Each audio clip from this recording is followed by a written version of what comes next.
All right, well, welcome to this last session. The papers for this session, we have 4 of them instead of 3, and they're quite rich.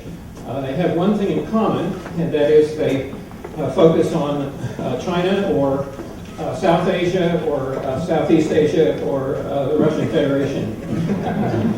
But beyond that, there is actually quite a bit of similarity because they do focus on religion. Islam, Hinduism, Christianity, Buddhism, all of those, actually. So this is going to be a very rich session. And I'm going to introduce each of the speakers now, and then they'll speak in that order. I'll give a much too brief introduction, but give you a little sense of who they are and what they're doing. So, first of all, Professor Marjorie Balzer, research professor in the Center for Eurasian, Russian, and East European Studies, and the Department of Sociology and Anthropology, that's here at Georgetown University.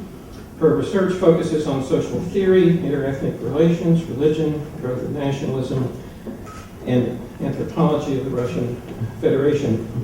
Her books include The Tenacity of Ethnicity, and Shamanic Worlds, Rituals and Lore of Siberia and Central Asia. She obviously will be talking about the Russian Federation. Then Pratra Mehta is president of the Center for Policy Research in New Delhi. He was previously associate professor of government and social studies at Harvard and professor of philosophy and law and governance at Nehru University.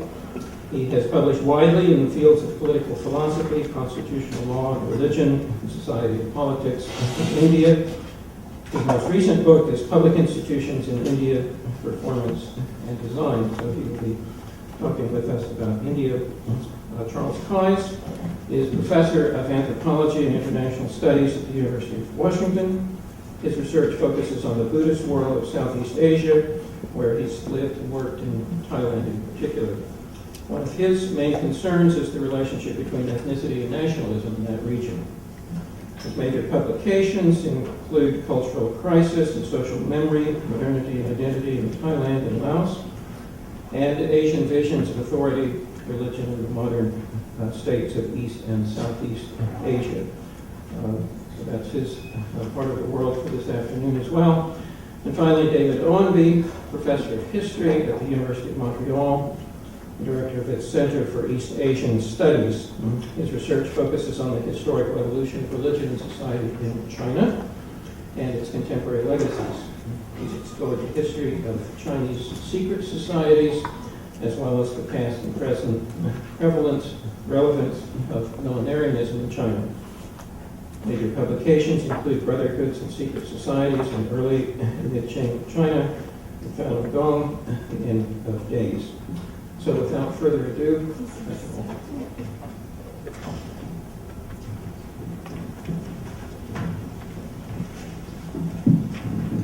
hello, the title of my talk is Religious Communities and Rights in the Russian Federation. And you see handouts, I hope, either near you or with you. And 2 publicity images are on the top of that handout. There are 4 publicity images of President Vladimir Putin's populist approaches to religion that can serve as an entry into what he hopes to convey to the citizens of the Russian Federation. The first is his annual Easter pilgrimage in the Church of Christ the Savior in Moscow, where he shares the light of post-Soviet Russian Orthodox Church resurrection with the Patriarch Alexei II, and numerous other Russian politicians. The second is Vladimir Putin dancing during a focus-long festival called Saban Tui. That's the top of your handout. And here he's trying to give a message of the importance of syncretic Islam, indigenous Islam, as a possible antidote to outsider extremist Islam. A third, less well-known image is from Vladimir Putin's recent trip to China, where he beamed the sea of eager young Buddhists watching a kung fu match in China. And fourth is President Putin's endorsement of Rabbi Beryl Lazar at a recently renovated synagogue in Moscow. Clearly, he wants to be perceived and received as an admirer of multiculturalism. But what is the situation of various religions on the ground from below? I stress the diversity of these communities in tension and interaction with the politics of centralizing presidential power and changing international pressures. It is, shall we say, as the Soviets used to say, no accident, comrades, that these four publicity images are precisely the ones that are privileged in the preamble of the 1997 law entitled Law on Freedom of Conscience and Religious Association. The favored four are Russian Orthodoxy, Islam, Judaism, and Buddhism. The law, more restrictive than Russia's liberal and decisively democratic constitution of '93, has created cumbersome, sometimes discriminatory registration processes for Russia's numerous religions. It's also triggered further debate about whether Russian Orthodoxy is becoming increasingly dominant, a conservative force putting brakes on democratic momentum begun in the 1990s. I, to presage what I've been focused on in my paper, do not blame Russian Orthodoxy directly for increasing authoritarianism or the presidentialism of Russia. But rather, I look at this in terms of the context and the contingent timing of increased influence and what we might call uneven institutionalism. For instance, in terms of the way that the Russian Orthodox Church has been involved in the schools, we were just discussing that in the last panel, in a program called Fundamentals of Orthodoxy, and also the ways that the Russian Orthodox Church has contracts in jails, in the army, in various other institutions, in hospitals, for instance. These are slightly different from any kind of relationship that other religions have. I highlight particularly religious tensions. We've been using the word tensions a lot in this conference, I notice, as they are played out in a chaotic post-Soviet environment where diverse congregations are competing for members. My approach is also political anthropology. I am trying to deal with both human rights and religion issues and places where they overlap. And I'm not attempting to cover the whole of the former Soviet Union, despite some common Soviet legacies. My analysis relies very much on the importance of multicultural Russian Federation dynamics. It must acknowledge the importance of orthodoxies, Islams, Judaisms, Buddhisms, and other indigenous religions. I look in part for theoretical orientation to the French theorist Bruno Latour, who has used the word iconoclash to describe multiple levels of contestation, cultural changes in the 21st century that exist within nations and religious communities and transnationally, playing off against each other, and of course he's also playing off against Huntington and Clash of Civilizations.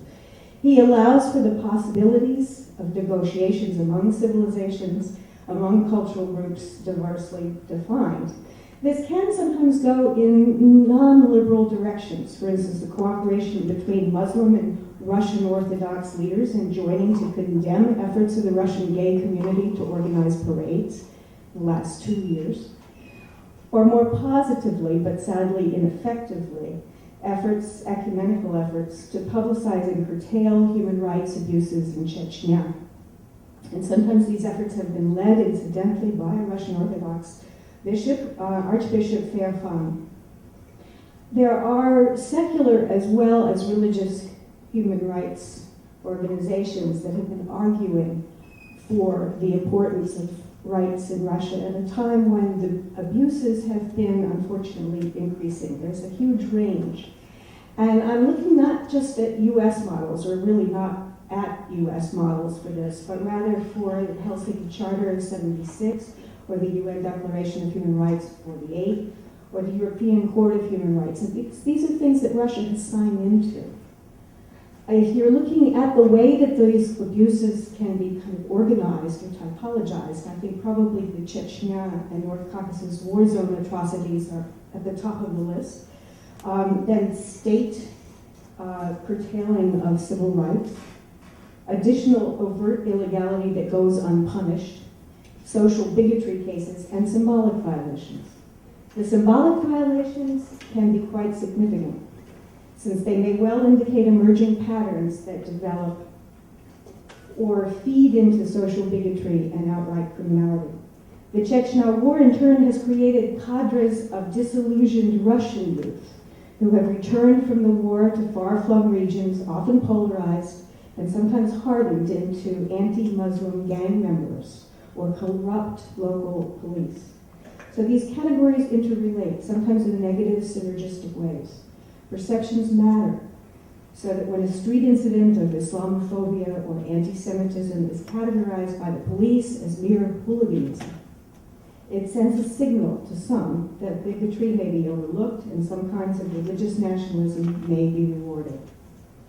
To presage my conclusions, when pushed, Moscow and regional authorities often privilege short-term security and stability considerations over longer-term nurturing of European standard human rights conditions that are perceived to be threatening. And here President Putin has addressed this directly when he states quite frequently, including recently with European leaders, that human rights is, quote, largely used as an instrument to influence political life inside Russia. Here I think we get into the dangers that Al Stepan has mentioned of a trade-off. You need a stable state, sure, but not overtly so and overly so, because fear of chaos can often backfire, and I'm afraid that that is sometimes what's been going on in the Russian case. We have relatively important also different definitions of human rights, and initially Miche's work on the history of human rights suggests this. Let me get very briefly into some of the trends that I see happening in Russia, and then I will go on to more theoretical conclusions. The implications of the diversity in competition are quite considerable. First of all, diversity is coming in part from Christian missionary activity in post-Soviet environment that they perceive to have a spiritual vacuum. But it's also coming from local and new indigenous religious movements. And some of the time it is coming from the refinding of themselves of some religions not usually viewed in Russia as traditional, but having very deep roots. For example, certain Protestant groups and Catholics. What this has meant is backlashes. Starting as early as '96, alarmed security organs started creating lists of lumped together groups of people who were in effect dehumanized as being members of cults or sects. This is the atmosphere that the '97 law came out of. Religious competition also is often played out symbolically in an urban geography of places of worship. This is happening in the capitals of non-Russian republics and also in Moscow, with the politics of temples and synagogue and mosque and church building, restorations and registrations. A backlash against the exuberant building projects of the '90s has been visible in the closing and even demolitions of certain religious shrines. Particularly notorious, for instance, has been the case of the Astrakhan Mosque, where people surrounded their own mosque to prevent it from being closed in 2006. And that case was secretly decided against the Muslims in the Russian Supreme Court in December, and has now gone on to Strasbourg. Another example of closings of a church, and obviously these have backlash, further polarization potential, is the closing of the Glorification Pentecostal Church in Abakan in Siberia. There are many of these cases. But if we do look to the West and we see that there's increasing Christian missionizing activity, what does that look like? First, evangelical Protestants are among the fastest growing congregations as elsewhere. And this has created legislation within Russia and as well as legislation, court cases against the process. For instance, in 2002, there was prosecution of the Salvation Army. They were only saved at the Russian Constitutional Court level. There have been numerous, actually, ugly incidents having to do with police breakups of congregations, including Baptists. The Jehovah's Witnesses case is a particularly famous one. They've just recently won in January '07 a victory in the European Court of Human Rights on appeal. And it's probably the nature of the way that they handled themselves that created particular problems for them. Their refusal to bear arms, for instance, in Russia is a problem, as well as their open evangelicalism, their biblical literalism.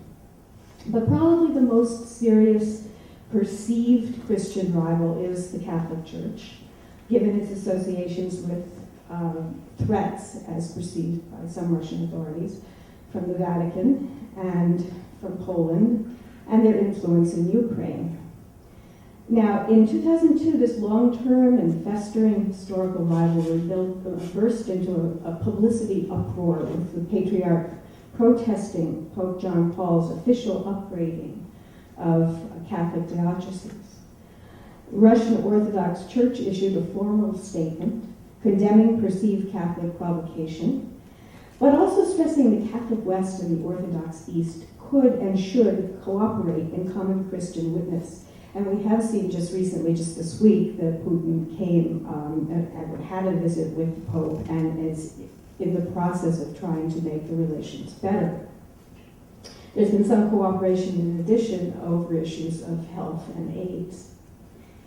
If we turn to multiculturalism, though, and the implications of this, one of the biggest issues, and I think this is going to come up on our panel as well, is the issue of whether religion and ethnicity can be de-linked in Russia. A trend highlighting Russia's internal multiculturalism renders problematic this linkage. Clearly not all ethnic Russians are Russian Orthodox. Some have converted to Islam, as well as other Christian religions. Surveys indicate that about 50 to 70 million out of 142 million total citizens of the Russian Federation are self-identifying Russian Orthodox believers. And I know perfectly well that this range is enormous, and it shows you the problem right there of making this identification. There are over 11,000 congregations that are registered. One of the most important aspects of multiculturalism is the human rights implications of it, because it's continually touted in Russia officially. There's an administrative linkage still. It's linked in issues concerning the census. It's linked in a number of ways, including a new Committee on Tolerance and Freedom of Conscience that the Putin administration has set up in its also new public chamber. This is civil society from above. The people involved in this committee tend to think of religious manifestations as innocuous if it represents communities that are merely interested in religion for cultural purposes. But the minute that they have lobbying efforts, it's considered a danger. Explicitly religious or ethnic political parties are banned in Russia. In 2006, the Patriarch, Alexei II, announced a new Declaration of Human Rights, specific for the Russian Federation. His introduction at a World Congress of Russians from abroad as well as from inside of Russia stressed that there were many ethnic and religious traditions of Russia's people, but, he said, does the country's legal system allow the people associating themselves with orthodoxy to live in line with their traditions? Or, he added, is there a risk that we are standing on the threshold of a renaissance of paganism? What I'd like to go on to now, though, is the issues of cultural revitalization, the question of whether they are a positive force for change. In many ways, including with the Russian Orthodox communities, we have a situation where there have been creative revitalizations, icon chapels on trains, playing sprinkling holy water, and out of my field work, a nunnery near Omsk on the grounds of a former prison camp, with tax-free donations from all over Russia and abroad, on lands, as they put it, so blood-soaked that nothing was able to grow. This brings me to issues of ecology activism and human rights, which are partly generated through local communities and the Russian Orthodox Church, but more often there's a kind of parallel human rights dynamic going on, so that they're not really connected in with the larger human rights activists of global proportions. And indeed, those folks are feeling very much the pinch of concern about foreign sponsorship. One of the most important parts of the multicultural revitalization is in Tatarstan, in the Middle Volga region, where the renovated showcase Kazan Kremlin has a gleaming Russian Orthodox church near the Republic's main mosque. The president of the Republic, President Shemiev, has officially backed a moderate kind of Islam, a revivalist Islam, advocated by one of his more famous advisors, historian Raphael Kahimov, who looks back to the Jadid movement, and he's calling his movement Euro-Islam or sometimes Neo-Jadidism. The cartoon that you have in the handout is of women as birds flying out of a bird cage because they're being educated. It comes from a journal from the turn of the 20th century, in which, the journal was called Ha Ha Ha. One of the prime movers of the journal was the daughter of the founding of the Jadid movement, and this obviously blows an enormous number of stereotypes. Sadly, though, this is not the only kind of Islam, and I want to turn very fast now to issues of increasing extremism, Islamophobia, anti-Semitism, and then get to my conclusions. Extremism in Russia, as elsewhere, becomes particularly potent when the idioms of nationalism and religious identity are joined in us-them hate language. One of the key tragedies is the radicalization of Chechen youths, whose movement went from advocating predominantly secular nationalist separatism to increasingly volatile Muslim solidarity by a war-torn, displaced generation, poorly educated, vendetta-oriented, and self-destructive.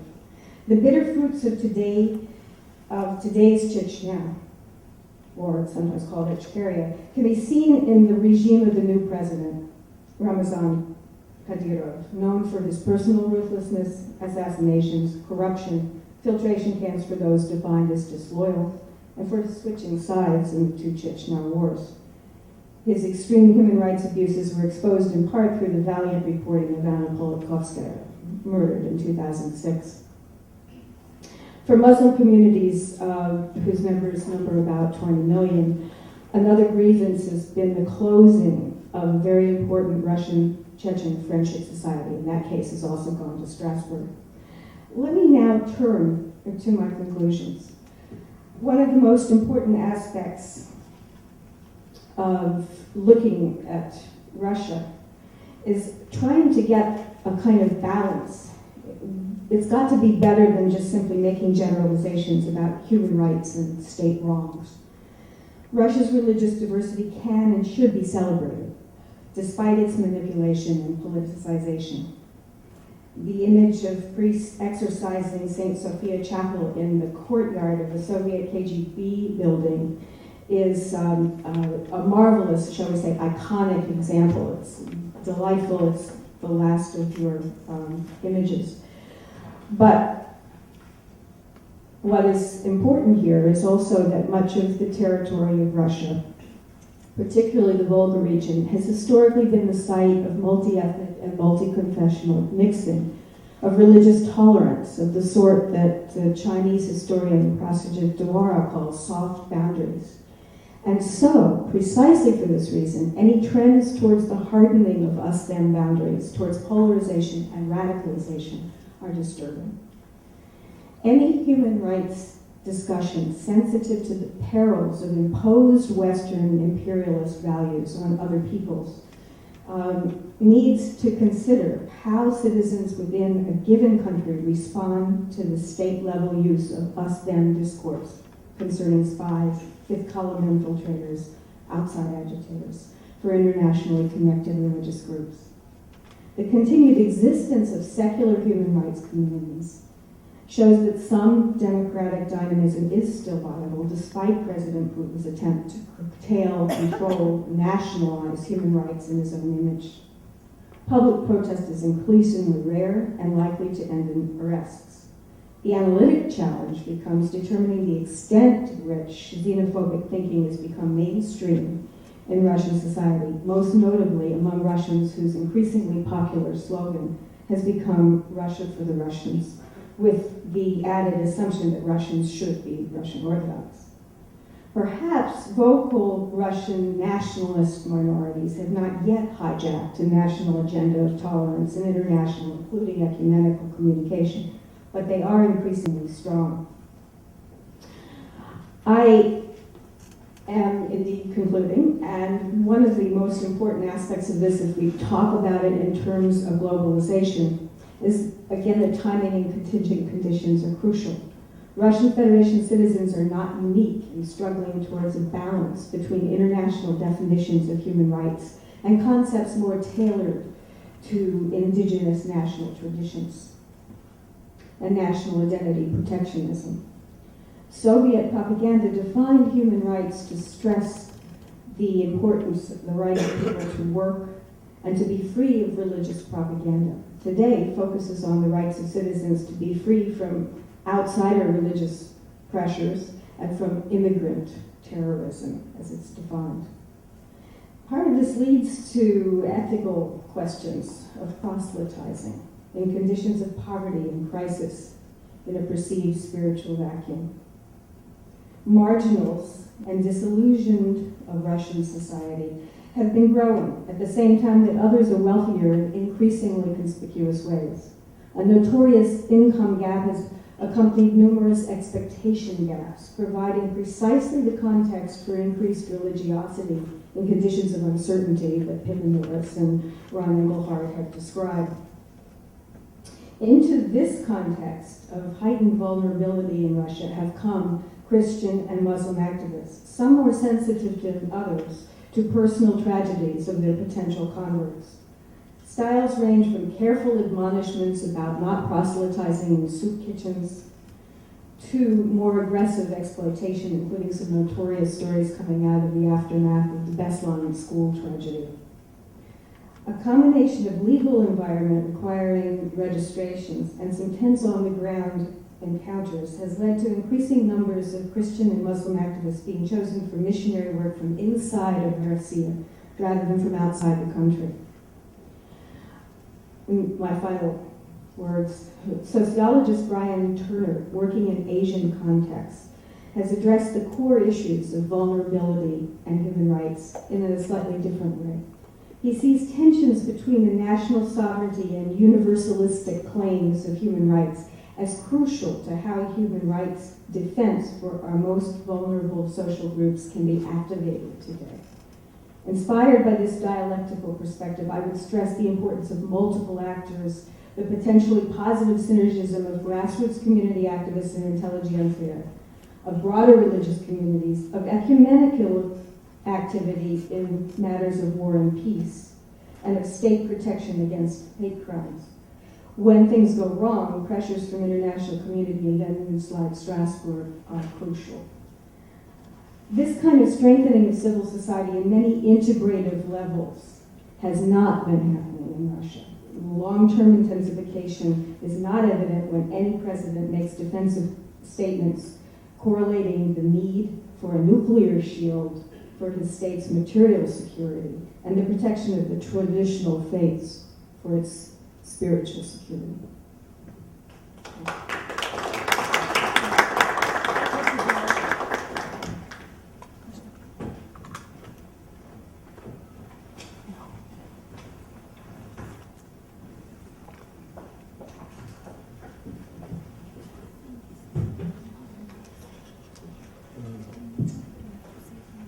I'll just do three things in 10 minutes, two of which are gestured at in the paper. One I don't talk about as much in the paper, but I think that just like to mention it here. I think the question of what the relationship between religion, politics, and human rights in South Asia is, like elsewhere, can be taken at three different levels.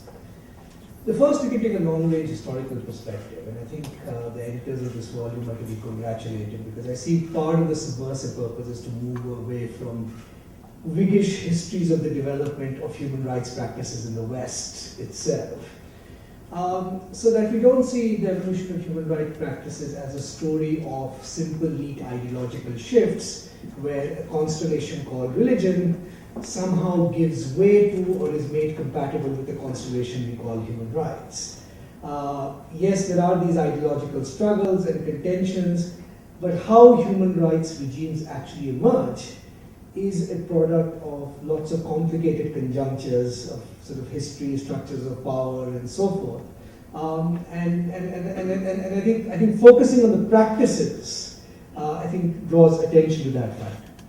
So most of what my paper does is basically ask a sort of, the sort of old-fashioned question, which is India is functioning in many ways contentious and arguably very robust democracy. How is it that a culture of acceptance of the space for politics, the space for democracy, constitutional rule of law, actually found place within this constellation we broadly call Hinduism, and I'm putting scarce quotes around it? And part of the paper tries to give a sort of long-range historical answer to this, which is, one, of course, the historical circumstances for the debate over domination are very different in South Asia than they are in Europe.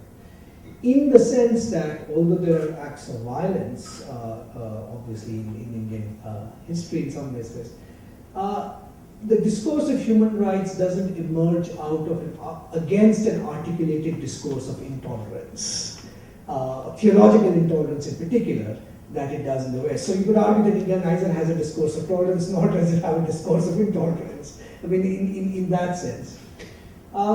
The second peculiarity, in some ways, and this goes to the category of the term, to the category religion itself, is, to put it very simply, and I'll just throw this argument out as a proposition I've made theoretically elsewhere, that it's not self-evident to at least people working in the South Asian context what the distinction between religion and whatever its other secular is supposed to be. And like a good Hobbesian, I think one believes that in some respects this distinction itself is a product of the advance of state power in different societies. So that how you demarcate the line between what counts as religious and what counts as secular or what counts as non-religious is itself in part determined by the state itself. It's a distinction internal to the advance of sovereignty. It's not something that, as it were, stands outside of it. And so the question, when we talk of regimes of human rights toleration, you can look at it two ways, which is, under what conditions do religions give up sovereignty over domains of life in certain respects? Now, we know the standard narrative is that they're most likely to give it up in the economy first. So, very few religious, or even orthodox groups are arguing for reinstating a traditional religious division of labor. Arguably for political structures, and then the last realm is, in a sense, the realm of gender, family, and so forth. Right? And so I try to, in a sense, show how it is that the social reformers managed to cede more and more of this territory to the sovereign state. And part of that process was made easier by the fact that, frankly, for Hindus, there was no corresponding model of a Hindu polity that was easily available. I mean, there's no sort of politics of a politically articulate nostalgia, no equivalent of a caliphate you could appeal to, no equivalent of a theocratic state you could appeal to, as serving as a model for what a religiously inspired state might actually look like. And then I cite various other reasons. So that's a sort of, that's a long range story about how it is that a religion that, on the face of it, given its historical complicity in one of the most inegalitarian forms of relationships known to any human society, caste, and so forth, how such a religion that at first sight seems unpropitious ground for a regime of human rights comes to actually embrace it very closely. The second sort of set of issues can be summed up in the following proposition. That if one looks at the politics of human rights in South Asia, I think it's fair to say the real anxiety does not stem from religion, it stems from nationalism. And that we may be at a stage where the real issue is not how does religion impinge upon the politics of human rights, it's how does nationalism colonize both religion and human rights for its own purposes. Now, the twist in this story is, of course, that within the South Asian context, this story has to be told in an interactive and conjunctural way. So you have to, in a sense, think of, as it were, three different set of actors, right, marking out a space for collective identity in different ways. One is, suppose, the Indian state is carrying out a project of sort of, an ameliorative liberal constitutionalism. The second are Hindu nationalists. And the third is, you might call, the dynamics that is happening or perceived to be happening within Indian Islam. And that these trajectories actually, in a sense, run parallel to each other, and part of how each one of them turns out depends upon their perception of how the other is turning out. Right? So the politics of religious competition, in part, depends upon the perceived fairness and effectiveness of the state. The politics of Hindu nationalism, in part, depends upon a perceived sense of, as it were, what is likely to happen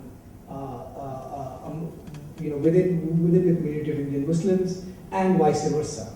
And I should stress the word perception, because I think the crucial question is how these narratives get legitimized, rather than what the actual realities of these communities is.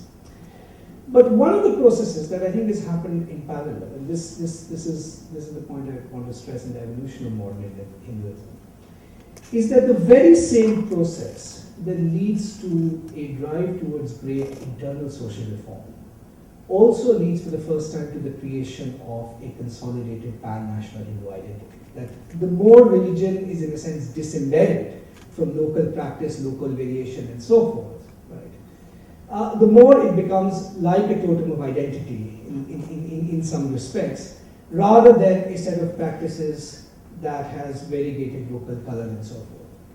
And I think one of the interesting questions to think about is whether this ethnicization of religious identity on a kind of pan-Indian scale, on a much larger scale than was historically the case, is paradoxically part of the same process of social reforms that actually makes that religious group receptive to a culture of human rights.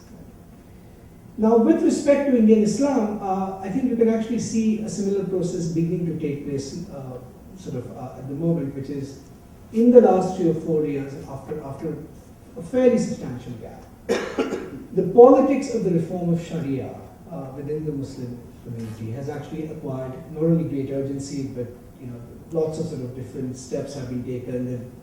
They've issued a new modern marriage Muslim code and so forth. But I think there is some also evidence to suggest that this is also precisely the conjuncture where, on the one hand, the process of reform is accelerating internally, but this is also the process, the conjuncture, where arguably for the first time in recent memory, the whole of transnational linkages to transnational political movements is also gaining ground at the same time. And you could argue that in the South Asian context, this has two sources. One is indigenous, which is that linkage is very much the product of, as it were, the experiences of the Indian state over the last few years, particularly the riots in Gujarat and so forth. But it also has, as it were, a kind of sui generis transnational dimension as well. So you find articulations of identity where both are undergoing the process of social reform, but at the same time, right, their potential to be mobilized as a collective ethnic identity is also gaining momentum. Now, how this will actually translate into conflict, and this is really the point I want to stress, is that the real challenge to human rights comes not from the fact, at least in the South Asian context, that there will be an ideological critique of human rights.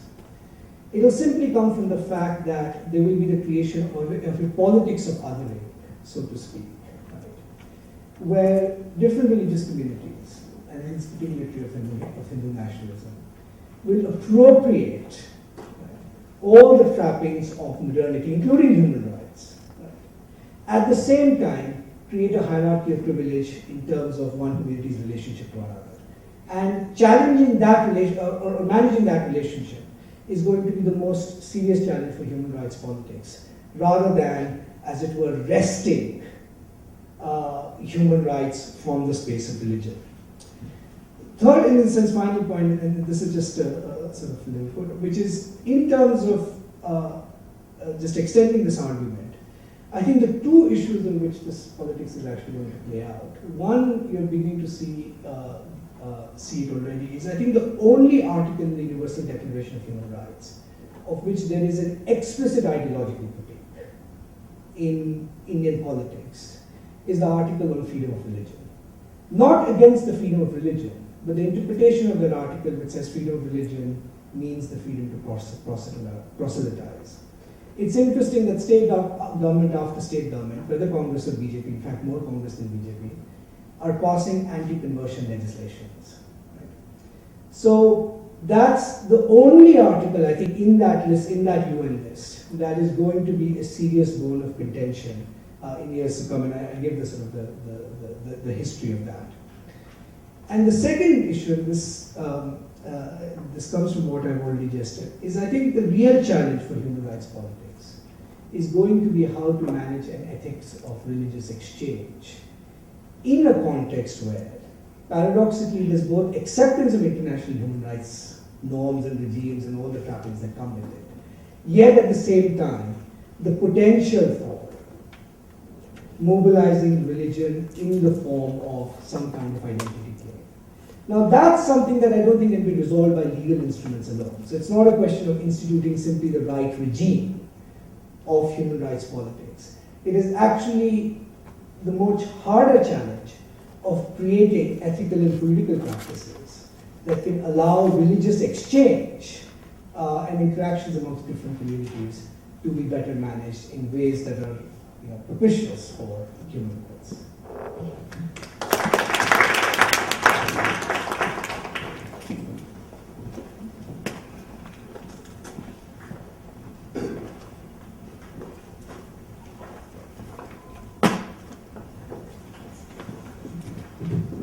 As I get older, I have to have my extended memory. So I've got my laptop. Actually, I have my laptop on the plane to try to do a summary of my paper. So that's what I'll be looking at here once it comes up.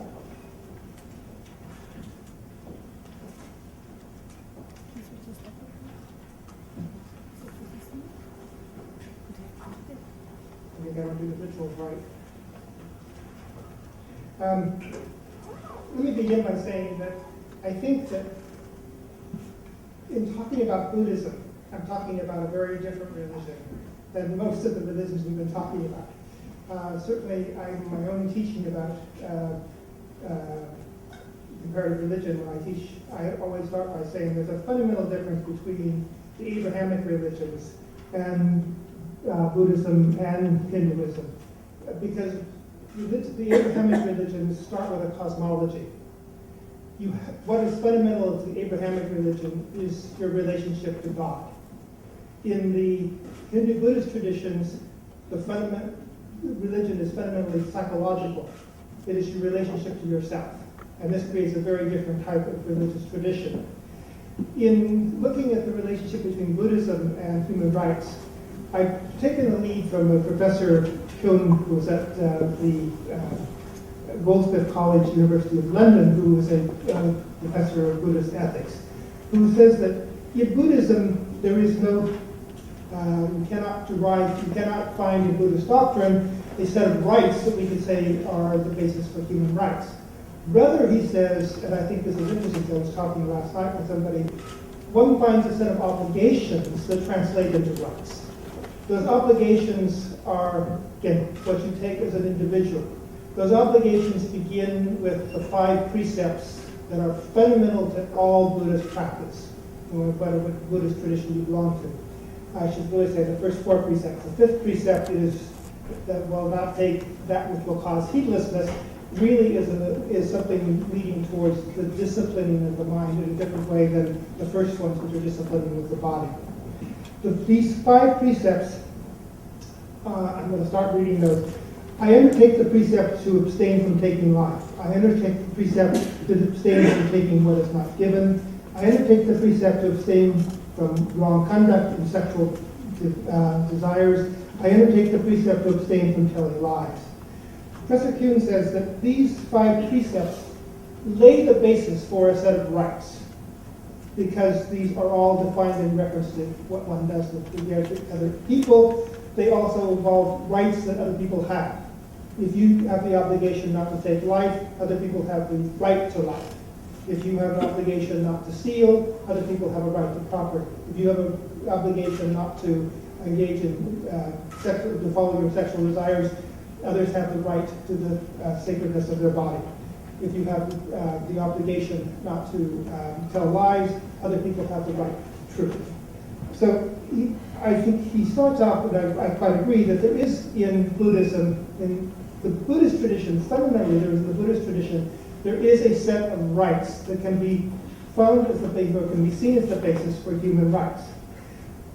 That said, I immediately now shift to what I am, an anthropologist, an historian, and say I'm going to look at Buddhism as a contextualist, not as a doctor, as a textualist. That is, I'm going to look at Buddhism as it actually exists, and I find something very different. I find that in those countries where Buddhism is the religion of the state, and there are only 5 countries in the world where this is the case, in those countries where Buddhism is the religion of the state, there have been significant violations of human rights in the name of religion sometimes.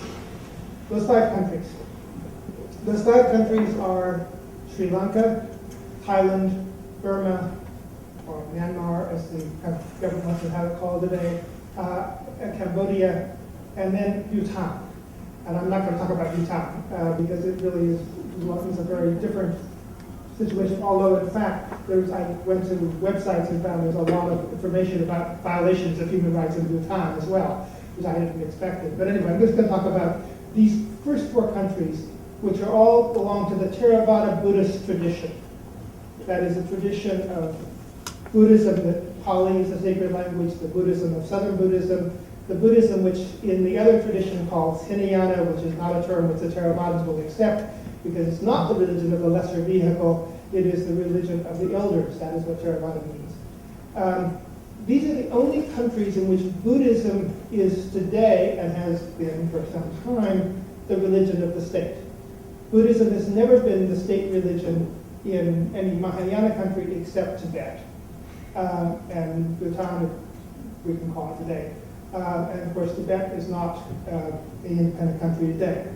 But Tibet would be an interesting case, but it's going to be talked a little bit about by David, so I'll let him talk about that. In these Theravadan countries, there's a long history of Buddhism being promoted by the state. And I should say, when I say Buddhism, I'm really referring to the institution of the Sangha, which is the institution of Buddhist monks, and the sites which are sacred to Buddhism. Going back to the time of Ashoka in the 3rd century BCE to the present, so to the 19th century, there was a history of Buddhist kings who were the patrons of the Sangha and determined whether the Sangha was following the Orthodox tradition or not by holding councils.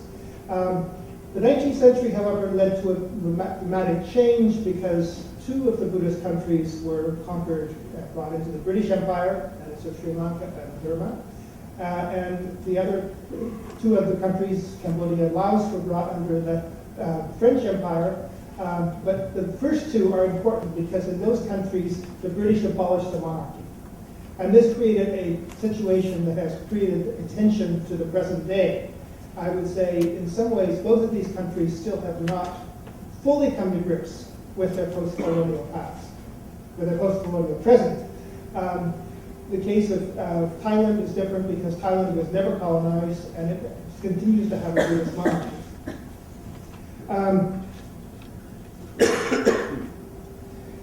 Now, I'll leave aside for the moment the French tradition in Cambodia, but In each of these 4 countries of Sri Lanka, Burma, Thailand, and Cambodia, since the development of since the development of nationalism, Buddhism has been fundamental to the definition of nationalism. And I think what Mr. Mehta just said a moment ago is very important, and this has also been a theme that's come up elsewhere in our papers today. In a sense, nationalism trumps religion. It doesn't trump religion. Maybe it takes religion and co-opts religion to its end. And in all of these countries, that's been the case. In all 4 of these countries, Thailand, Sri Lanka, Cambodia, and Burma, Buddhism has been fundamental to the definition of nationalism. Buddhism does not have an independence from the state in any of these countries. And there's never been a history of state-religion separation in these Buddhist countries, in the Theravada countries, in the way in which we have heard about it elsewhere. In each of these cases, the state has assumed the role of the Buddhist monarchies of the past. That is, it's been served as the patron of the Sangha, and it also has served to promote the religion. But in each of these countries, there are also people who are not Buddhist, significant percentage. In the case of Sri Lanka, it's probably about 30% of the population who are not Buddhist. In the case of Burma, it's probably close to 20% of the population are not Buddhist. In Thailand, it's probably 10% of the population are not Buddhist. I say that with qualification because in some senses what is Buddhist in Thailand is problematic. That's another story. And in Cambodia today, probably 85% of the population is Buddhist. So 15% are not Buddhist. So each of these countries have faced the governments of each of these countries have faced the problem of how to deal with non-Buddhist minorities in their countries. In each of these cases, non-Buddhist minorities have actually suffered in different ways, but each of these countries have suffered. The case of Sri Lanka is probably the most well-known. In Sri Lanka, the Buddhist majority government since the 1950s, in the early part of the post-colonial period, the Sri Lankan government was really quite secular. But since 1956, it has been it has been a country in which Buddhism has been defined as part of the national identity. And in Sri Lanka, the nationalist leaders have made Buddhism not only the national religion, but they've also made the government, and said the government has an obligation to promote Buddhism because Sri Lanka is a sacred country. It is the place where Theravada Buddhism developed. And therefore, it is a Buddhist land in a way the other countries do not. And this has been part of the issue. But even then, from 1956 until the mid-1980s, there was basically tolerance towards the other minorities. Not always, there were some tensions, but in the mid-1980s, a serious conflict developed with the Tamils. The Tamils are divided between Christians, Hindus, and Muslims, but the real conflict was primarily with the Christian and Hindu Muslims of the north. There was a pogrom that took place in 1983, led by the government of Nasa, that really started the conflict. It really exacerbated the conflict. And since then, there has been this horrendous civil war that's been going on, which has got worse and still has not resolved. And in the more recent years, Buddhist monks have become mobilized as a political party. Some Buddhist monks have become mobilized as a political party to support a Buddhist nationalist attack on the Tamils. The other country which has probably had the worst human rights record in any country in this area is Cambodia. Cambodia has had a horrendous history under the Khmer Rouge from 1975 to 1979. Now, most people, I think, would be puzzled to say, well, what does this got to do with Buddhism? Because the Khmer Rouge were anti-Buddhist. They tried to get rid of Buddhism. So why should there be any connection between Buddhist nationalism and the genocide that took place? But interestingly, I and several other people have done research on the Khmer Rouge and found, one, that the leadership of the Khmer Rouge started as people working for the Buddhist Institute in Phnom Penh. Many of them were ex-monks. In fact, most of the leadership were ex-monks or ex-novices. But more interestingly, and this is the work of Alex Hinton recently, is the way in which the Khmer Rouge appropriated Buddhist ideology and sort of turned it on its head. So that Buddhist ideology became the basis for the Khmer Rouge ideology. One particularly egregious example is the Khmer Rouge took a notion of cutting off your heart, which in the Buddhist tradition means to repress your desires so you're not tempted to break all of those precepts. But in the Khmer Rouge tradition, the Khmer Rouge interpretation, this meant to make yourself not emotionally tied to those you kill, to eliminate because they are not part of you. And the Khmer Rouge really, in some senses, were a sort of inverted Buddhist nationalists that used their ideology for their genocide. Since turned down too quickly to Cambodia, went to Thailand. Well, first Burma. I'm just going to mention Burma. In the paper, long before I have a long discussion of Burma. Burma is a country which has horrendous human rights problems, but one of the ways in which their Buddhist nationalism has been employed has been against the Rohingyas, who are a Muslim population in the north of Burma. In Thailand, there has been a serious problems in the south of Thailand, where the majority population are Muslims. There has been an insurgency going on for the last since 2004, and increasingly this has become defined as a Muslim-Buddhist conflict. Okay, so in each of these countries there is a conflict that we can see is that has resulted in a violation of human rights, which Buddhism has been involved in. That said, there is in each of these countries a number of groups, NGOs, Buddhist leaders, who have articulated a very different anti-violent point of view. And this brings us back to this notion of tension that we keep bringing here. There is a creative tension between the discourse of Buddhist human rights leaders and the states in which they are found. And there are some significant leaders who take their leadership, take their inspiration in part from the Dalai Lama, who of course is not a Theravada Buddhist, but also from that kind of Buddhist, the Mahayana Buddhist from Sri Lanka, from Vietnam. But there's this what is sometimes referred to as socially engaged Buddhism in all of these countries, who are very much promoting a universalist understanding of human rights, which they say is compatible with Buddhism. And this tension is one that the governments cannot ignore. The governments have not been able to simply say, we're going to repress that, we're going to suppress that, we're going to eliminate that, because these people are not right, with the exception of Burma. But Burma ignores, their government ignores everybody except their own military members. But that Burma's another case, or even South Korea. But in each of these other countries, there are really quite significant groups. We do not hear about the Sarvodaya movement, for example, in Sri Lanka very much, which is very much trying to promote a peace negotiations with the Tamil. We do not hear very much about the Buddhist leaders in Thailand who are very clearly trying to promote the dialogues with the Muslims of the South. And we do not hear about the Buddhist leaders in Cambodia who are very strongly pushing the government of Hun Sen, who was an ex-Khmer Rouge, to push forward the international tribunal of looking at the crimes against humanity of the Khmer Rouge. So what I'm just very briefly and to conclude with is I'm saying is that in Buddhism there are clearly roots of the doctrine that can be drawn upon for a articulation of a human rights which is distinctively Buddhist, but which very much is at peace with or related to international discourse on human rights. Even as the countries, the governments themselves have engaged in the violation of human rights. But there is this, back to the term, a creative tension between the state and these Buddhist movements.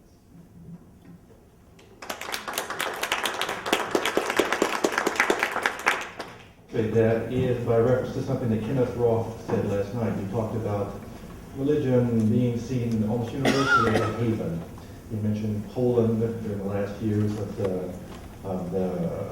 communist regime. He mentioned the mosque in many authoritarian Islamic societies today. And that resonates with something we all know and feel, that religion represents a sacred space, or a space which has a certain amount of power, which demands to be respected, and which can serve as a platform from which religious leaders or religious faithful can address the state at some level of equality. In China, this is not the case.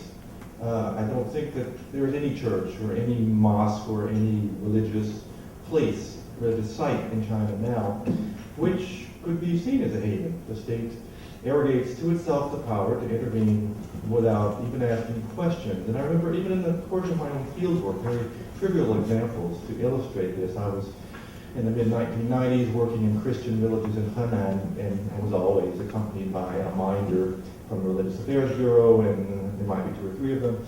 We go to a church service, and I, who was raised in the Southern Baptist in Tennessee, would immediately be quiet and sit there and listen to what was going on. They'd just sit back there and eat sunflower seeds and chatter, and I would give them dirty looks, and they'd have no idea why I was giving them dirty looks. So there was no notion that this was any different than visiting a drugstore or a local fair or anything like that.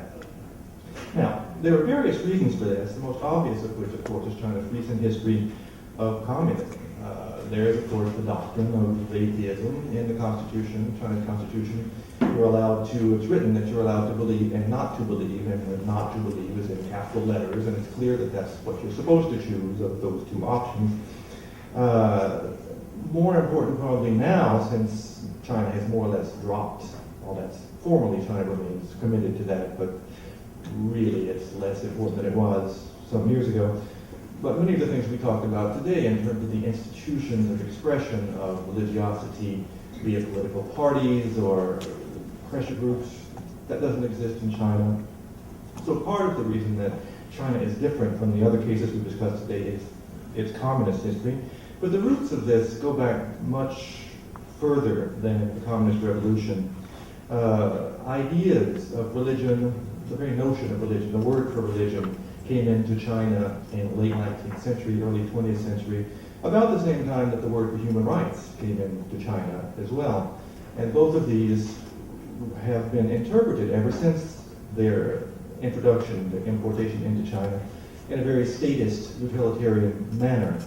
So that religion doesn't mean in China what it means for us. In China, religion means the 5 great world historical faiths which exist in China. And the word Zongjiao, which is the modern neologism for China, adopted from the Japanese who translated it from somewhere else, doesn't resonate at all with someone in China who might be religious. It's just not a word that they would use. So it's just not quite the same thing. Even if we wanted to be more historical, we could back up even further and note that although China was traditionally a very religious society, religion was flurried in a variety of ways, the Chinese culture never created a category for religion. In part, this is because the Chinese state, after having experienced a Buddhist takeover during the Tang Dynasty from the 7th to the 10th century, roughly, decided it didn't want any more to do with that and managed to arrange things so that the Confucian, largely secular elite, controlled the religious establishments and never really gave them a space of their own which they could insist on. There were no rights built into the religious practices in China historically. As a result of all these various factors, and we can discuss them further if you wish, China's authorities today continue to treat religion as an administrative problem. It's really not much different than water control or environmental pollution. The way that people study these issues in universities or in think tanks is not much different.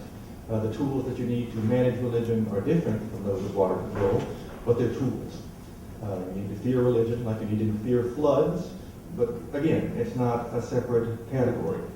And as a result, although China has slowly come to adopt or to admit that Western human rights discourse has certain universalistic application, within China, other statist discourses, such as stability or national unity, continue to trump any any attempt to use rights as a basis to protect one's desire to practice religion. This is the way things are in China now. Although, for reasons that the state would rather not acknowledge, this may be changing very quickly. Against this backdrop of statist attitudes toward the nature and practice of religion, China has experienced in the last 30 years a religious revival of truly historic proportions. The context for this is the Demaoization of China and the decision by Deng Xiaoping and his successors to transform China's basic mission from that of making a revolution to getting rich. And thus, beginning in the early 1980s, China dropped a great deal of its political ideology as it was imposed on the Chinese people on the ground. They stopped, in general, and with significant exceptions, the micromanagement of people's daily mental and psychological and ideological lives, and they told them to go get rich. And as we all know, if you look at the labels on your clothes, you will see that the Chinese actually did do that, and they got rich on the basis of by releasing the entrepreneurial energy of the Chinese people, and by opening China's borders and allowing foreign capital to come in and take advantage of China's workers' willingness to work very hard and very well for not very much money. The same social space opened up to allow this entrepreneurship, which China had historically in droves and had managed to safeguard despite 40, 50 years of Maoism. The same social space allowed religion to flourish as well. This was, of course, not a wish on the part of the leading authorities, but if you're going to get your nose out of people's business economically, if you're going to decide that they decided they just couldn't pay for as heavy a state as they get built over the course of the revolutionary period, then you just have to let people do more of what they're going to do within certain limits, and then we'll just have to live with the consequences. And the consequences in terms of religion, our interests today, have been enormous. There are some numbers in China's case are very difficult to verify, but there are some who say that there are 300 million religious practitioners in China now, which is a huge amount. That's everything altogether, and I'm not sure how meaningful it is. In the longer paper, I treat the specific cases of Tibetan Buddhism, of China's Muslims, of Chinese Christians, which include both Protestants and Catholics, and of the Falun Gong. Of these four, I'm really only a specialist on the Falun Gong. I've written a book on that, which is coming out sometime this year, I hope, on Oxford. And one slight correction, Falun Gong, The End of Days, is a not very good book by one of my competitors. So wait till mine. So, in the case of these four groups that I treat in the paper, three of the four follow a very similar historical trajectory. At the beginning of the communist regime in the early 1950s, all religious believers, all churches were, all recognized churches were organized in patriotic national associations. So there would be patriotic Christians, patriotic Catholics, patriotic Buddhists, patriotic Muslims, et cetera, et cetera, et cetera. It was a means of linking the religious institutions in China to the pursuit of national power and assuring that these groups remained under the firm control of the Chinese state. This was not done without difficulty, but it was a little bit of space left over for some degree of religious practice for those who agreed to go along with this decision. In the Cultural Revolution, however, between 1966 and 1976, this was sort of a paroxysm of radicalism, one of whose goals was to dispense with all things old and feudal. Religion was thoroughly suppressed. So even the little bit of religion that had been transformed to fit the communist mold in the 1950s, even that was done away with. Mosques were closed, churches were shut down, believers were denounced. There simply was no officially sanctioned religious practice during this 10-year period. In the post-Mao period, or after the Cultural Revolution was over, and during the reform era, when again the government decided to get its nose out of people's daily business, and in many ways, there was a revival. In the case of the Tibetans and the Muslims, this revival is more a return to the status quo ante. So in other words, to encourage entrepreneurship and to allow greater social space, the government accorded more autonomy to Tibetan Buddhists and more autonomy particularly to the Muslims who live in the far west of China, the Uyghurs and other minority groups who live in Xinjiang province. And it's sort of a limited revival in their case. It's a revival in the sense that they can now, the Tibetan Buddhists, for instance, can now practice Tibetan Buddhism in a way that more closely resembles their historical memories of what things were before they were taken over by the communists in the 1950s than during the period between 59 and 79, for instance. But it's nothing like a return to the theocratic conditions that many of them remember and which many of them continue to imagine in their minds as being a desirable thing. Same thing, so I don't think the numbers are ballooning. There hasn't been a growth. Everyone in Tibet was a Tibetan Buddhist before the communists took over. Almost everyone in Tibet, with the exception of the huge numbers of Chinese who immigrated, remained Tibetan Buddhists. But we're not talking about a growth. We're just talking about a limited return to the status quo ante. Same thing, I think, for the Chinese Muslims in the far west. They've been able to build many mosques so there may be more expansion there than in the case of Tibetans. It's very hard to tell. But there are many more mosques open now than there were, say, in the late 1960s, and practices are allowed to return. But again, this is just returning more or less to how things were before. Of course, the context for China's Muslims has changed greatly by result of the Islamic Revolution and everything that's happened in the Islamic world since the 1960s and 70s, which has changed the dynamic between China's Muslims, China's state, and the rest of the Muslim world. But we're not talking about a boom. People are not converting en masse to Chinese Islam. There's more population growth among this population group because as minorities they have the right to have more children than do Chinese. Chinese are expected to keep birth rates down for the good of the motherland. So there is a slow but important growth in the number. But again, these two revivals are returns. When we look at Christianity, however, we're talking about a boom of historic proportions. There were perhaps 1 million Chinese Protestants in 1949 at the moment of the Chinese Revolution. Some estimates have them up in 70 to 100 million now. So there's just been a vast expansion in the number of Chinese Protestant Christians. Protestant Christians are divided into two basic groups. The sort of tame state-dominated groups are still there and have grown in important numbers. They face a lot of problems because they're not allowed really to train new pastors or to open new facilities fast enough to deal with the growth. This is part of the general way that the state tries to slow the growth of Christianity. The other movement is what's called the house church movement, which is an informal movement. It's called the house church movement because the key for things in China is to register. You have to have a place where your church will be, and that place has to bear the certificate that the state has given you. The house church movement doesn't have that certificate, so they meet in somebody's house. At the beginning, this was rather small scale and didn't meet in people's houses. And at the beginning, it was rural. By now, it's gotten very big and quite organized, so that they claim the 10 biggest networks of house church movements claim that they have 80 million followers, which is probably exaggerated, but even just half that is still enormous. Catholics are divided similarly. It's a very complex history. The other group I talk about is the Falun Gong. This is harder to explain.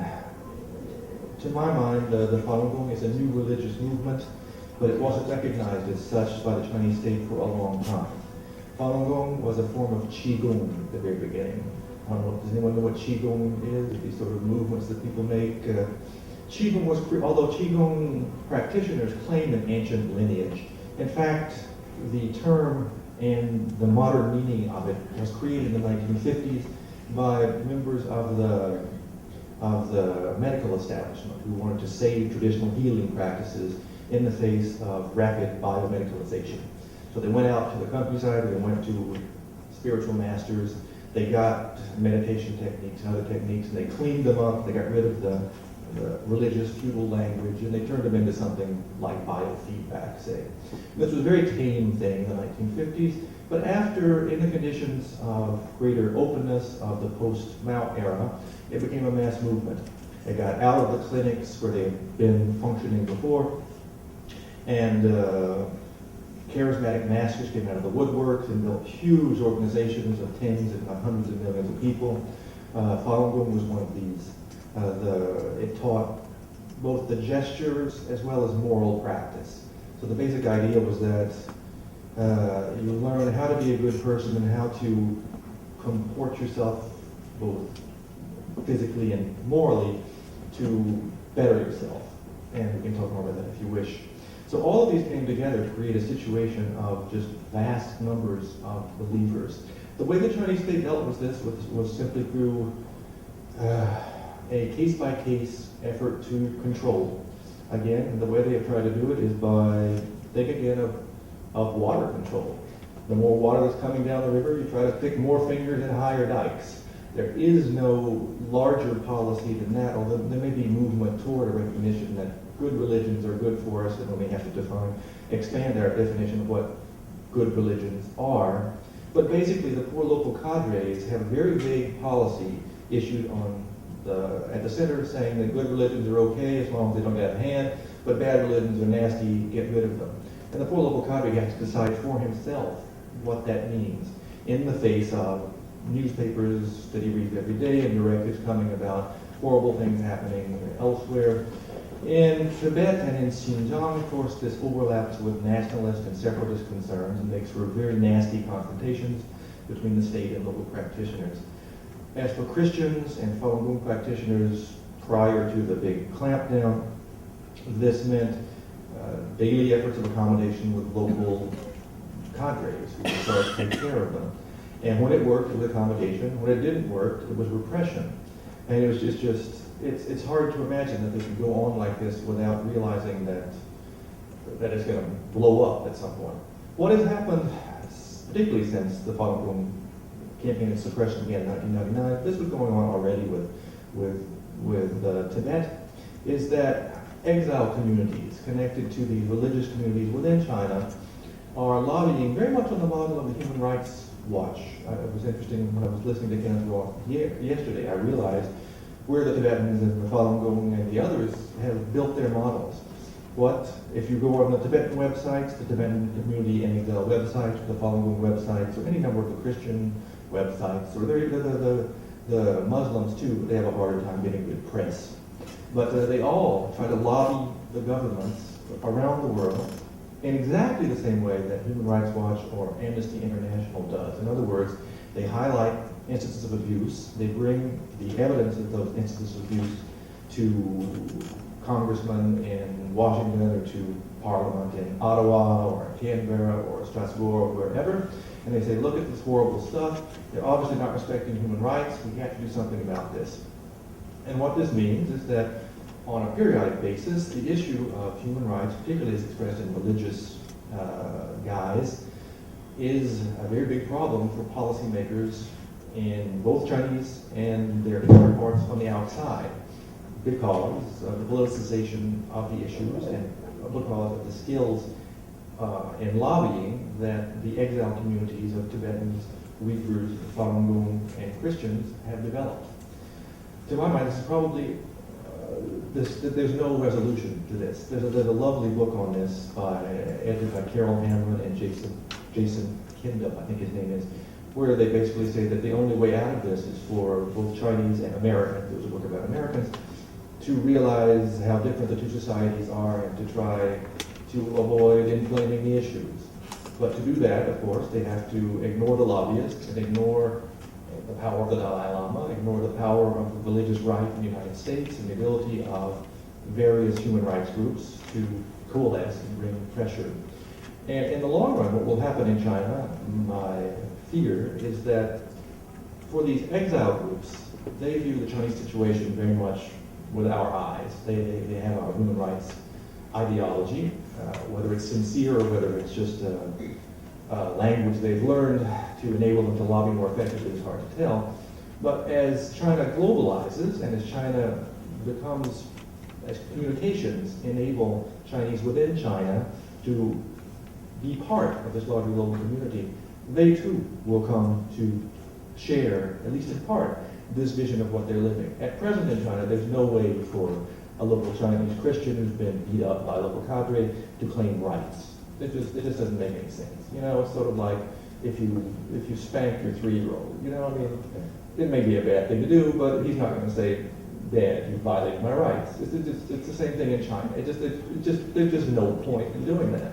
But if via the internet or if via the movement of people, the greater diffusion of information, the Chinese practitioners in China begin to perceive their commonality of interests, and if they adopt this discourse, which their lobby groups on the outside have adopted for the purposes of politicizing the issue, then the Chinese state will simply find it very hard to continue its hydraulic control model of administration of religious issues. Thank you very much.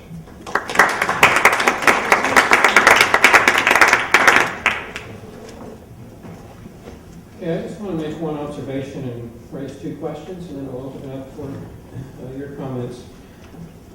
The observation that really hit me in reading these papers, and I usually don't spend a day reading papers on such diverse topics, but 2 of the cases we've considered are countries that have a history of centralized administration, China and the former Soviet Union. And the other 2 areas, South Asia and Southeast Asia, have a long history of colonization, post-colonization. And we think about those as 2 major kind of modernizing, quote-unquote, forces in history. One would think that there would be a great deal of secularity, and of course, then there has indeed been quite a bit of anti-religion in some of those instances, and yet we find in all 4 of the papers just enormous evidence of the robustness of religion, its resilience, and the tremendous ways in which it has either survived or come back. Now, that's probably not an observation that's going to surprise any of us. I mean, we all spent our day coming here to think about religion, but I do think in a wider context of what we're trying to talk about, of human rights, and especially policies about human rights, that's an issue that we certainly need to keep sight on. I was especially reminded of that when I was just happened to be talking to an undergraduate student this week, and he told me that he was taking a course on religion, conflict, and public policy. And I was quite pleased to hear that there was such a course on this topic, and so I asked him a little bit about it, how it was going. And I sensed that he wasn't very happy with it, and so I asked him why, and he said something about, well, he wasn't very happy with the readings, and he wouldn't want to tell me very much more. So I went to the website for the course and looked up the syllabus to see what the readings were. Well, Huntington, of course, was one of the readings. There were 5 books. Here are the other 4. Sam Harris, The End of Faith. David Sloan Wilson, Darwin's Cathedral. Daniel Dennett, Breaking the Spell. Richard Dawkins, The God Delusion. So, it occurred to me that, well, maybe we still need to get the message out that religion still matters. It's not just going to go away. So that's my observation. My first question is this. These are general questions that come out of all of the papers. I'm not sure if any of the panelists will want to address them, but they're curiosities that interest me. Because all 4 of these papers dealt a lot with religious diversity, especially the rights of religious minorities.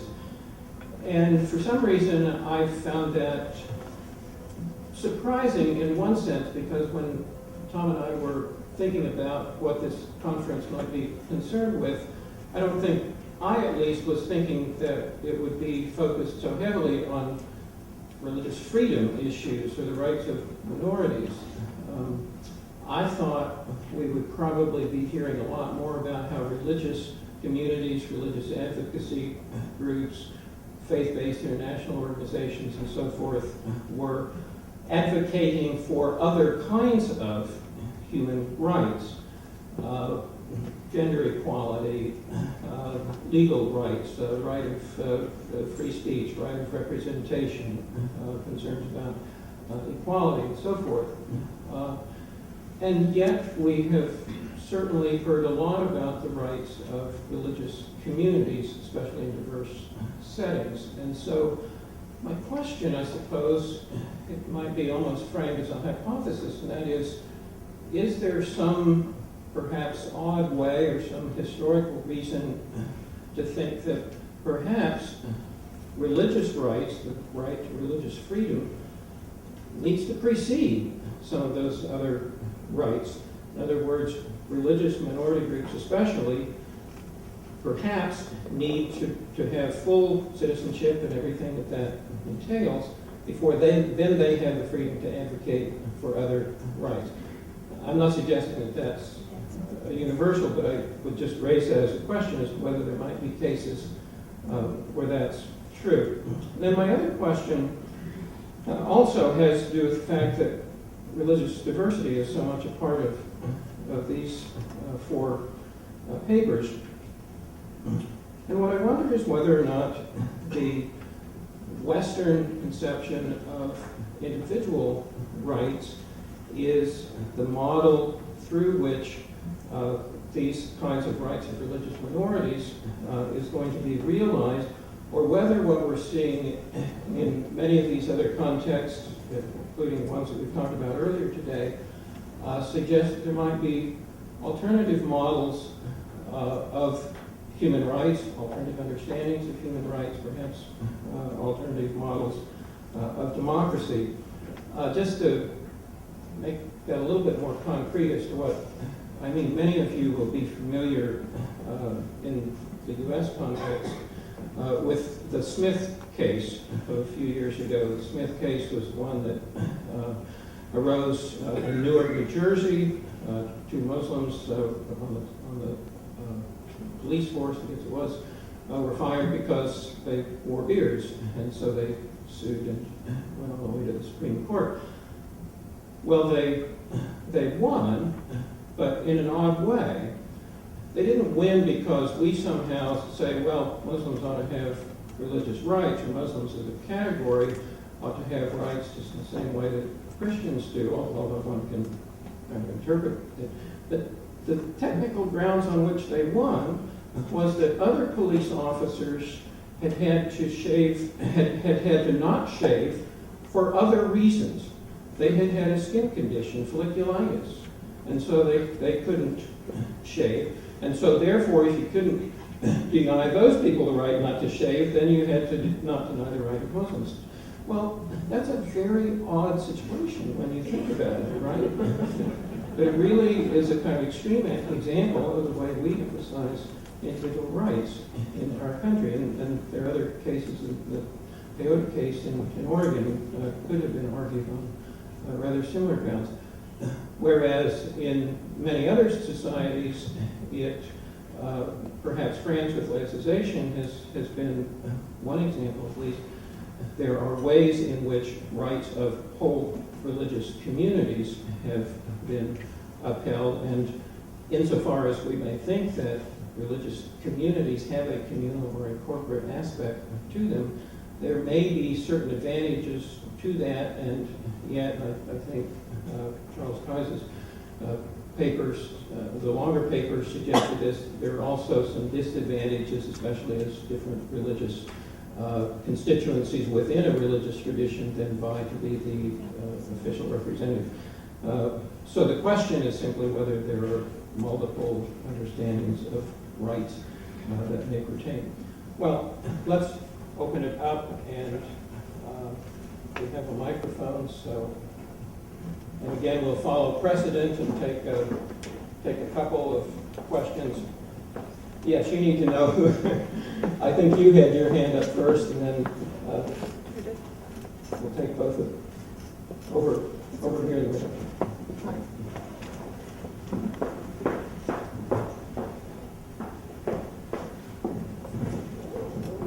After hearing China described as a case apart, I started thinking about different similarities with the situation in Vietnam. So I'd be interested in an assessment of the similarities and differences between those two countries. Yeah, let's take that picture. Yeah. Hi, I'm Liza Steele. I'm a graduate student in sociology at Princeton. And I have two questions, which are pretty practical in nature in contrast to my question yesterday. And one of them is for Professor Case, and I was wondering, there's been this really interesting example of the Buddhist institutions promoting HIV/AIDS awareness and care. And I was wondering if you thought that that model could be applied to other human rights issues. And my other question is for Professor Ownby. In your paper, you talked about how China's relations, their trade interests with the Middle East prevent them from taking an overt anti-Islamic stance. And I was wondering how you thought the Strike Hard campaign, which is really wide-reaching and very clearly directed against Islam, like how they justify that in their discourse with the Middle East. Let's take those two. Maybe I should start with two questions. One comparison of China and Vietnam. I also work on Vietnam, and we were talking at lunch, and I see a lot of similarity with Vietnam, but I also see some dissimilarity. I think the Vietnamese, in some ways, have given more space to religions, and what's interesting is allowing cadres to become members of religion recently, which is something that is not true in China. But I think that the similarities, there's a lot of similarities, but there are also some. Vietnamese want to be different than Chinese.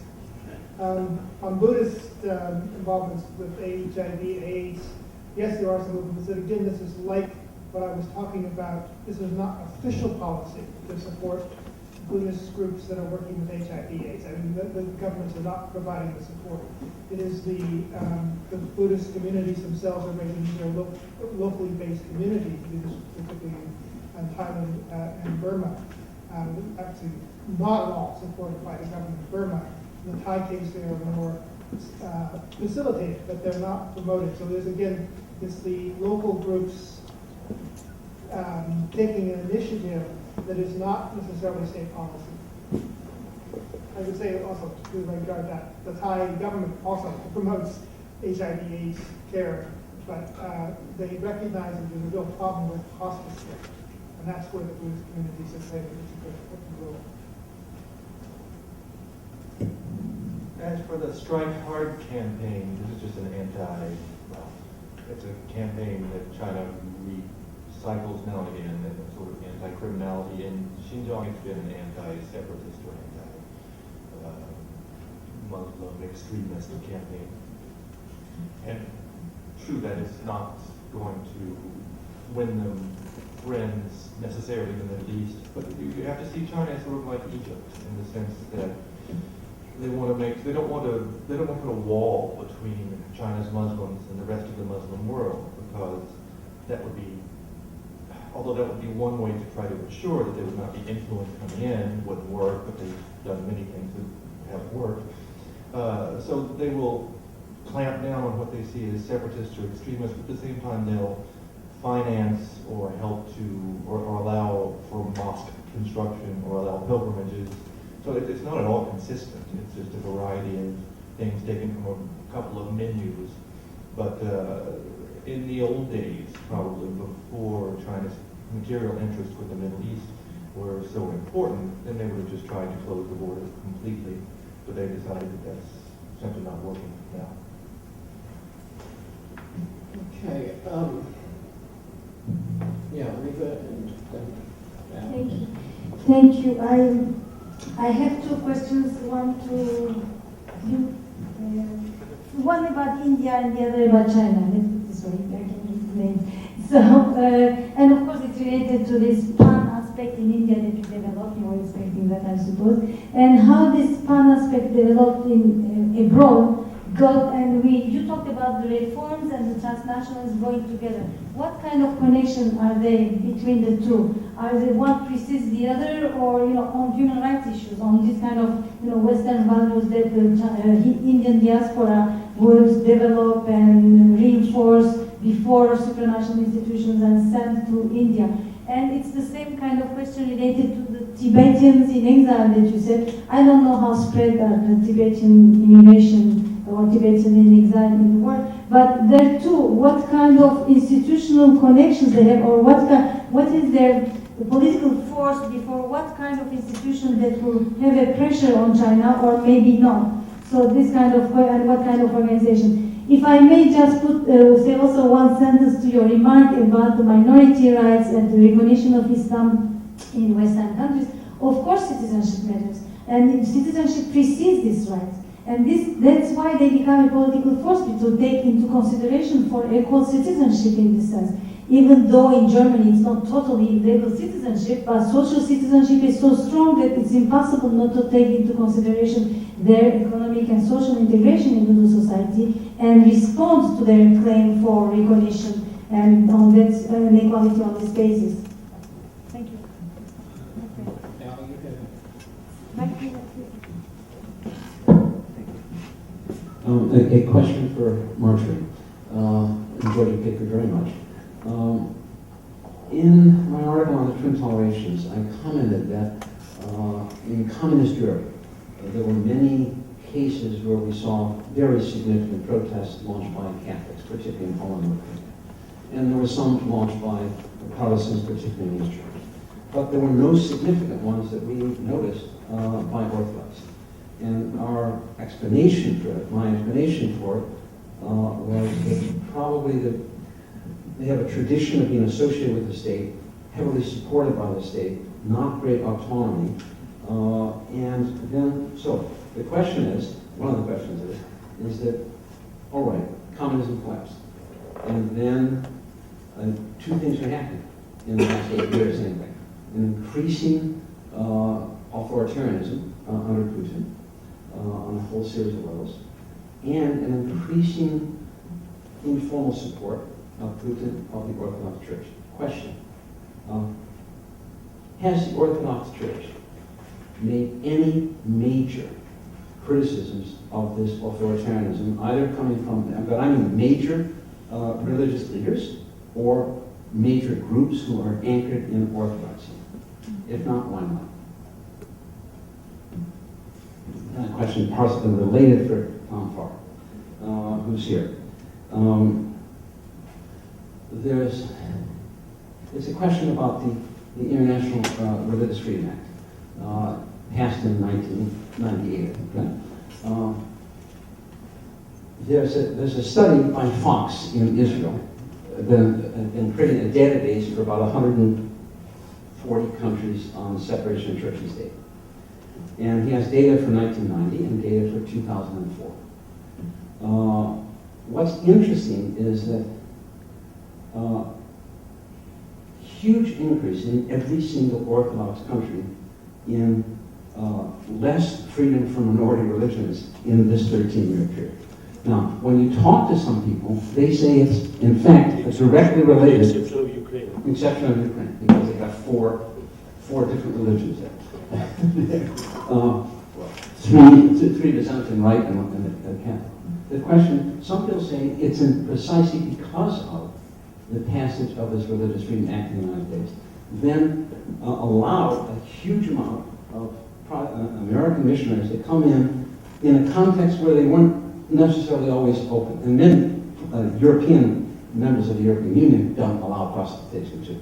So, but in an article I read recently about Bulgaria, it claimed there were more American missionaries in Bulgaria than there were Orthodox priests. And in that context, the Orthodox priests are running to the church and saying, look, totally support us. And they're not making, so to some extent it may be an historic missed opportunity for autonomy of Orthodoxy. Not unrelated to us, but I don't know. This is just a total hypothesis. You know much more. I'm sure you'll have a lot to say. There were a couple other hands up here. Let's get these last two, and then you can answer all of them. Since this is the last, my name is David Wessels from Sophia University in Tokyo, and I would, since this is the last panel, I thought maybe somebody would like to address the general theme of global politics. The term global hasn't come out too much occasionally, because we had a little bit of transnational talk in the previous panel. And actually, I felt there was a little bit more actual transnational discussion in this panel than the previous, but I don't know what you think about that.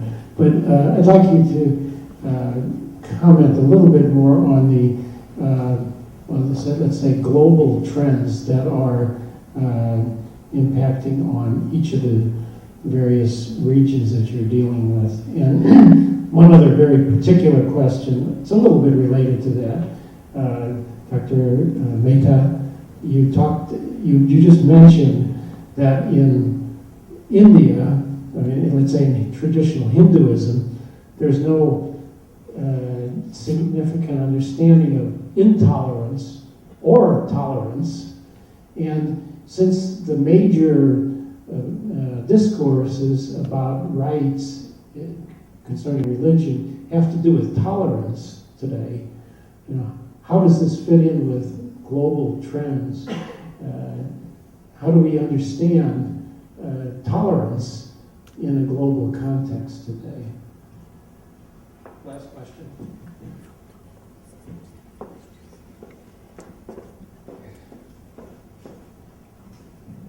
Thank you. My question actually goes back to Bob Wuthnell's observation and tries to reinforce it from a slightly different perspective. It also goes back to question number one in the for our marching orders. That is, how are human rights understood and practiced within Buddhism, Christianity, Hinduism, Islam, and Judaism? I actually found this panel, I don't know whether it was intentional, I suspect it was unintentional. I found it, so if it was unintentional, unintentionally coherent and cohesive in the sense that actually you focused primarily on social and historical and political influences from a broader context, all of which were in some sense conducive to certain actors in society embracing something that bore a family resemblance, to talk a little bit like Wittgenstein, a family resemblance to a human rights regime. Even in the case of China, it sounds like those few who sort of go that way do so for primarily practical reasons, rather than reasons that reflect a distinctive religion-specific understanding of human rights. The one exception here among the panelists was Charles Keyes, but I'm going to leave that aside. My question is actually for Professor Mehta, because Professor Mehta's argument I thought also leaned in this way, and I was most surprised by that. Because from what I know of the Muslim community, although but surprised but not disagreeing, I might add. I just was surprised that there didn't seem to be a lot of public discussion on the part of religious actors promoting a very substantially different vision of rights, whether they're called social rights or religious rights or human rights. Certainly in the case of the Muslim community, for those of us who work on Islam, we have a sense of what's going on. There's a kind of ready renunciation of the bigger project, for instance, state implementation of Sharia because of their minority status and because of some rather awful incidents of violence against Muslims. But in the case of the Hindus, I was particularly sort of uncertain about your conclusion. Again, I'm not expressing disagreement. I'm just wondering if you really meant to say quite as starkly, I think, as you did, that in the end, the human rights regime or the rights regime that seems to be taking hold there isn't going to be much different from that of conventionally understood international human rights regimes, with the exception of issues, and you described them quite well, of proselytization. Do you really mean that? And if you do, how can that be so in light of question number one? Okay. Marjorie, can we start with you? Oh, sure. Or down the line? First of all, thanks, Al, for that great question, because it lets me get some things in that I was sorry to have missed. And that is that there are enormous debates about the soul of orthodoxy. I definitely don't want to essentialize orthodoxy in the direction that you were hinting at, and I don't think you want me to do that either. Actually, I think what's been going on is there are enormous debates inside that are quite creative about the direction that Russian Orthodoxy, and for that matter other orthodoxies, will go. And those debates include the idea that they do not want to be a state religion, that there's some perils in that. And if that is the case, then it becomes particularly important to look at the range, the spectrum of thought about orthodoxy these days, and also what the next generation is doing. I'd like to compliment one of our just recently graduates of Georgetown's government department, Irina Pavkova, has been doing some research with young Orthodox communities. Young people are more likely, if they are self-identifying Orthodox, if I understand this correctly, Irina can correct me, to be interested in voting patterns and behavior of getting involved in elections. And they are not necessarily in this more xenophobic nationalist branch of orthodoxy. I think that people tend to miss the full spectrum. The assassinated Father Alexander Min was a philosopher who was merging Orthodox thought with democracy. He was killed in part because he had documents on the collaboration of higher-ups with the KGB. So one of the things that's going on here is that there is just much too much of a range. It's not all about the Orthodox brotherhoods, and our discussion of it should not be hijacked in that direction. But the second question you asked is extremely important. Then why aren't more people doing more to critique the creeping authoritarianism? Some of the people close to Putin, the patriarch and also his father confessor, have been identified as being very pragmatic conservatives. They're more in the middle range, incidentally, politically. But perhaps because they have that access, they feel cozy enough to let their complaints about Chechnya be a little bit more sub rosa. I understand that that is going on, and there are some public Russian Orthodox efforts at real concern, peace initiatives for the incendiary North Caucasus, and I'm quite sure for complaints about the new president of Chechnya. Nonetheless, it hasn't worked, and in a way that shows you that Orthodoxy is not a state religion. Another part of this, though, is that there are some complaints the Orthodox Church has itself in the Russian dynamic, and part of this is even to do with property, although mostly they've been perceived as really the winners in a lot of the property stakes, and they've even gotten some of the property of the old believers that they weren't supposed to have gotten. But having said that, there's a big debate right now about whether a commercial mall, this brings in globalization, is going to be constructed on the graves of an old Orthodox monastery in Moscow. And it looks like the commercialization is winning. And there is a protest. It's maybe not in your category of really big, but again, the protest isn't about getting on the streets. That's not been the style of the political dynamic.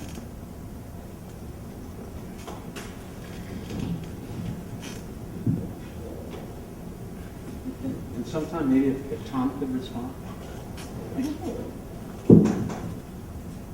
Lots of big questions and good ones. I'll be very brief and maybe just sort of respond to that. I think covers 3 or 4 of the questions. I think on this question of sort of alternative regimes of rights, as it were, here's a quick take on it, which is, I think that question can be interpreted in 2 ways. One is, there is a cluster of rights which is broadly similar looking in your standard sort of constitutional articles, freedom of association, religion, and so forth. And the question is, how do people come to understand the value of these rights?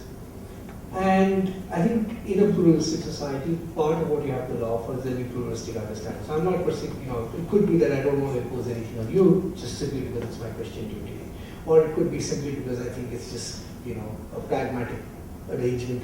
In all those justifications in which those are embedded can be multifarious. And I don't think that's going to be true of in a sense, the rest of the world. I think it's true. It's something that's at the very heart of human rights regimes, even in the West. I mean, I don't think there is a single justificatory account of sort of the American Bill of Rights or so forth. So that's one level at which you can take that question, and so there'll be a variety of views. The other level you can take that question is basically, will you have a structure of rights that's very different looking? Forget what they are embedded in. And here my take is that in the end it's very difficult to see actually how you can get to that position. And one way of thinking about it is the following. I mean, I think this is a question more now raised about sort of the relationship between the individualism of human rights and the individual, and sort of communitarianism. Is essentially what the politics of human rights is in part about, right? Is a claim that, look, you don't have a right to impose something upon me that I would not agree to, right? So that justifies your standard cluster of rights against the state, right? Now the trouble is that if you take that seriously in a political contest, in a politicized contest, that's a claim that then goes all the way down. I mean, it's odd to say, well, the state can't impose X upon me, but by the way, this community can. And so I think the core moral intuition, in a sense, I think is something that actually sort of does have cascading effects down. There are points in historical evolution where we sort of try, in a sense, fudge the issue, right? But in the sense when we ask this question about gender rights, about sort of other forms of equality, the core principal argument is being made is simply the same, right? Which is you demand rights against the state because you want to say I should have the freedom to be, or rather, if you want to put it less sort of grandiosely, the state should not be in a position to define for me who I want to be and how I want to live my life. Right? That's the cluster of rights. Well, that's the logic that goes all the way down against community, against corporate structures. So I don't think that it's a question of sort of individualism versus that. I mean, I think it's a question of that core moral intuition without which no rights talk can succeed. And in that sense, I think I think they will sort of look similar. Now, just one last point I'll just make on this transnationalism and global thing. I think one of the things that's emerging from all the panels today is actually the history of both human rights and religions has always been both a global history and a transnational history. And I think, again, to rephrase slightly Professor Bucknell's question about sort of does the right to religion precede other rights? I think the interesting question, or at least one version of that, is whether or not you're talking of contexts where these histories of religion don't, in a sense, have a sense of themselves as having a space for autonomous development. So in that sense, they're always reacting to lots of other things that are happening, state formation, international characterizations of them, transnational politics, very crucially geostrategic politics. And one of the things that is actually very striking for the first time amongst Muslims in India, and that's a big shift in the last 5 years, is for the first time after probably the 1920s, you're actually seeing significant mobilization on international issues amongst Indian Muslims, whether it's the hanging of Saddam Hussein, whether it was the Danish cartoons, and actually politicians using that. I mean, that is actually a huge shift within the context of Muslim politics in India. I mean, whatever its dynamic post-independence, it was by and large a product of sort of, internal configurations, defensiveness. That is one huge and palpable shift, I think, whose consequences we're essentially yet to fully fathom. I'd like to pick up on Rob's questions as well, looking at this question of globalization. I think one thing I was struck with listening to Kenneth Roth last night, and to your question now, Bob, is the fact that human rights discourse in the West is predicated upon the rights of individuals. And I think that what's come up clearly in our discussion today is that we're talking about rights of communities, communitarian rights. And those rights do define themselves with reference to political entities. So this is where I think that the death of the nation state has been vastly overstated. I think the nation state still remains extremely significant because it's with reference to the nation state that these communities are seeking to define, to gain rights, to assert their rights, to have their rights as communities within them. They may have transnational linkages. They do have, many of them do have transnational linkages which they play upon, but still it's within reference of the polities of these nation states that these community rights are being asserted. And I think we have to really very strongly come back to the point that from the point of view of what we've been discussing here, the Western discourse of human rights has a basic flaw to it.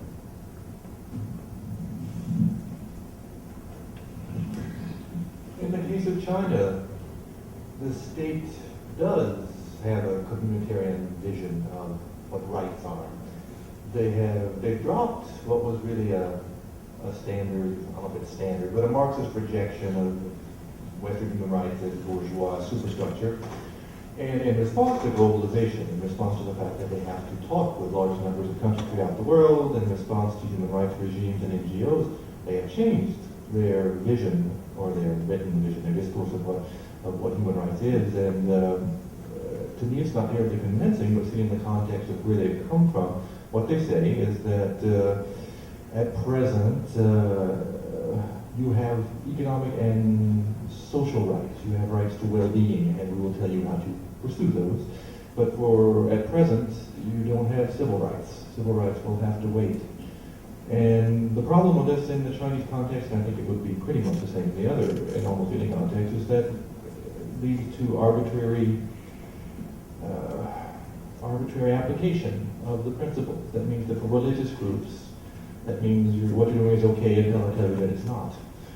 So even as the Chinese state moves towards some sort of acceptation of a limited or an abridged version, amended version of what Western liberal rights, Western human rights ideology is, it doesn't work very well on the ground when they apply it. And then with these transnational actors like the lobbyists, it comes back in a circle to keep the waters roiled. And I might add just very briefly that Taiwan was very much the same. Taiwan has the same political, cultural history as the mainland does. It was until very recently a Leninist political regime with pretty much all the same impulses. The United States had a much greater impact on Taiwan than it did on China, of course. But a few years ago, and for reasons that are complex, and at about the same time, they just decided, all right, we'll become democratic and we'll stop bothering with religion. And it all worked. There was no explosion whatsoever. All the fears of emperors over the years and of Mao and other Chinese commissaries in the case of Taiwan has proven to be a complete non-event. It's full of all sorts of wonderful religious craziness, just delightful to watch, and it bothers no one whatsoever. So my hope for China is that somehow they will come to that realization that for the last few thousand years they've been worrying about nothing at all. I know we're running late, and Tom Banshoff wants to make some comments, and Tom Farr, we didn't get to you. I'll leave it to Tom to decide if we have time or what you want to do. I'm not sure what we have to do next, but let's thank the panel though for one thing.